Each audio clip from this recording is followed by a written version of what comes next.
Bonjour, nous sommes les élèves du CM2 de l'école de Candidat Zemabé. Nous allons vous présenter notre affiche que nous avons fait avec l'historien M. Dumora. Il est venu pour travailler avec nous sur la Première Guerre mondiale.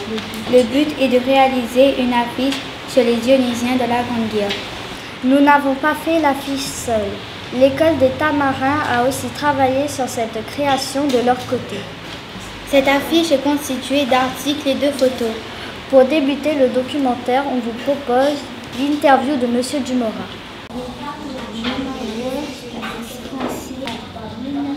Voilà, donc il y a un certain nombre de propositions.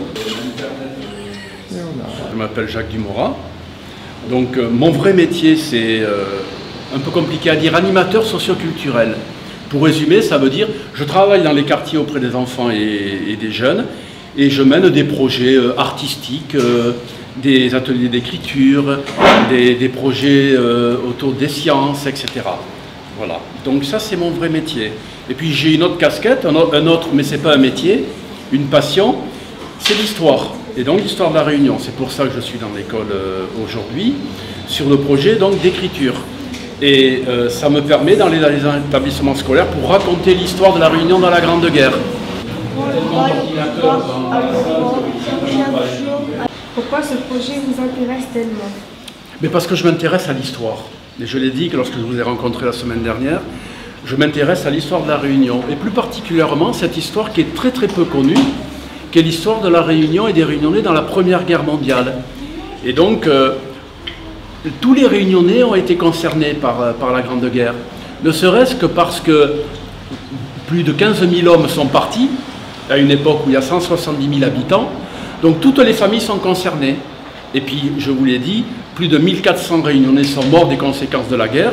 Donc ça a été quand même beaucoup de souffrance pour la Réunion, cette histoire. Comment travaillez-vous avec les élèves? Je travaille avec les élèves un peu comme je travaille dans mon métier, hein, une longue expérience. L'idée, c'est quand même d'éveiller la curiosité des enfants sur un sujet qui est quand même difficile. L'histoire de la Réunion dans la Grande Guerre, c'est un sujet difficile. Mais il me paraît important donc de proposer ce type de projet pour que les enfants, mais les plus grands aussi, hein, demain je serai dans un collège, puissent connaître leur histoire. C'est important de connaître son histoire pour savoir d'où on vient.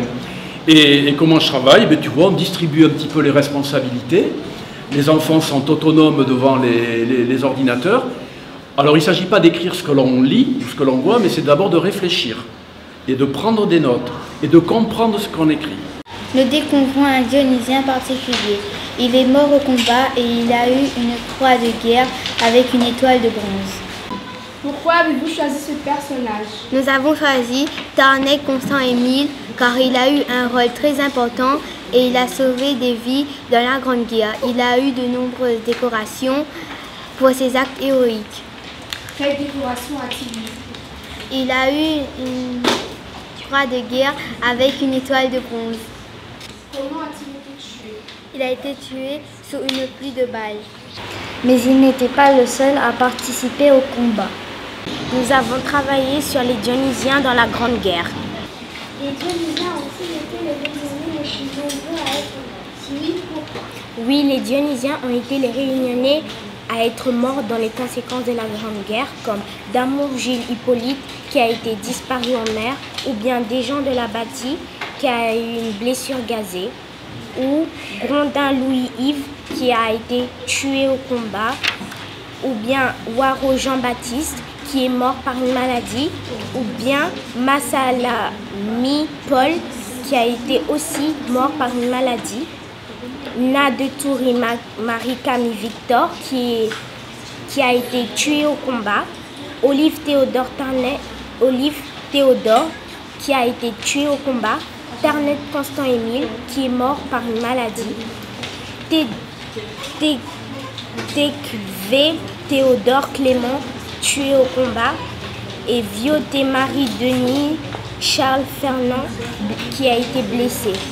Les Dionysiens ont-ils été les Réunionnais les plus nombreux à être morts? Oui, pourquoi? Les Dionysiens ont été les Réunionnais les plus nombreux à être morts des conséquences de la Grande Guerre. Combien de Dionysiens ont participé à la Grande Guerre? Il y a eu 30 000 Dionysiens qui ont participé à la Grande Guerre. Ces hommes ont vécu un enfer au quotidien.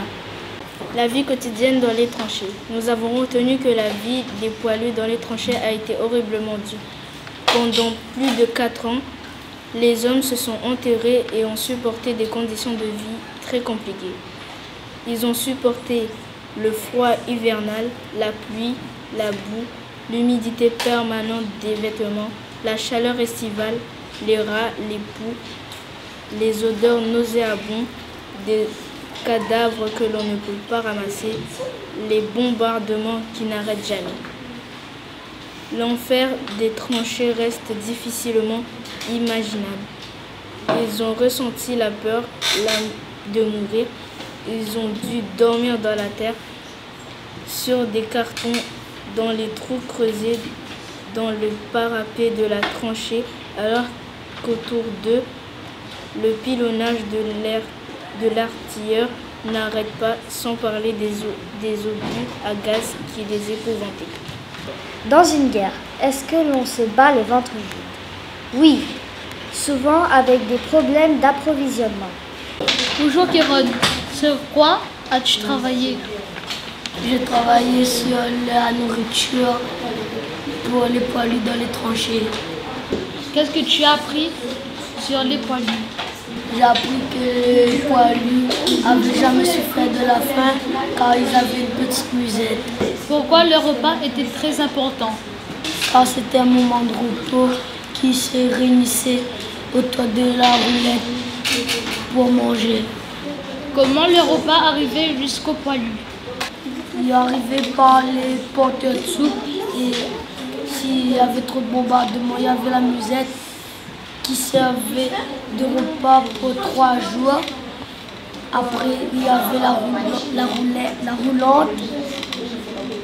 C'était une petite cuisine tirée par des chevaux. Et il n'y avait pas que des hommes dans les tranchées, il y avait aussi des animaux. Bonjour Foncia, vous travaillez sur quoi? Nous travaillons sur les animaux dans la Grande Guerre. Bonjour Pia, combien d'animaux ont été utilisés dans la Grande Guerre? Entre 1914 et 1918, il y a eu 300 000 animaux qui ont été utilisés. Il y avait quelle sorte d'animaux? Il y avait 100 000 chiens et 200 000 pigeons voyageurs. Les chiens avaient plusieurs rôles importants, par exemple patrouilleurs ou ambulanciers, et les pigeons voyageurs envoyaient des messages aux chefs des armées. Est-ce que les Allemands utilisaient aussi des animaux? Oui, au début de la guerre, les Allemands utilisaient 30 000 chiens et contre les Français, 12 000 chiens. Dans vos recherches, y avait-il un animal particulier? Oui, un chien, le sergent Stubby. Il a servi 18 mois et a participé à 17 batailles. Qu'est-il arrivé au sergent Stubby?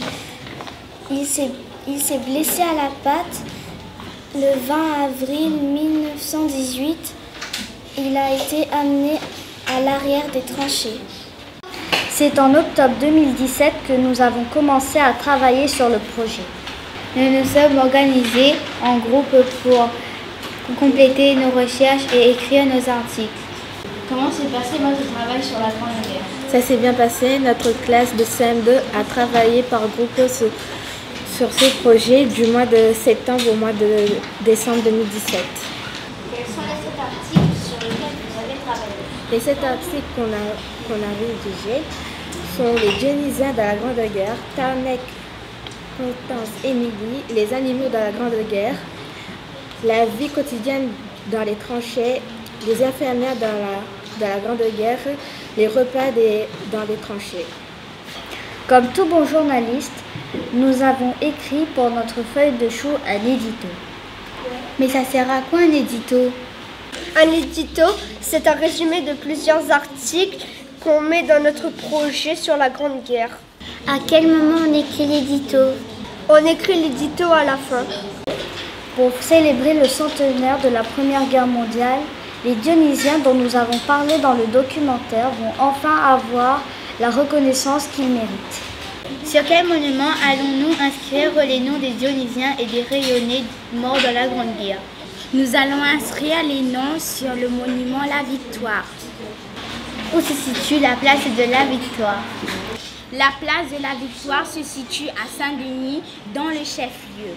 Pour s'y rendre, du front de mer du Barachois, on remonte l'avenue de la Victoire. On arrive sur la place, à côté de l'ancien hôtel de ville de Saint-Denis. Merci de votre attention et au revoir.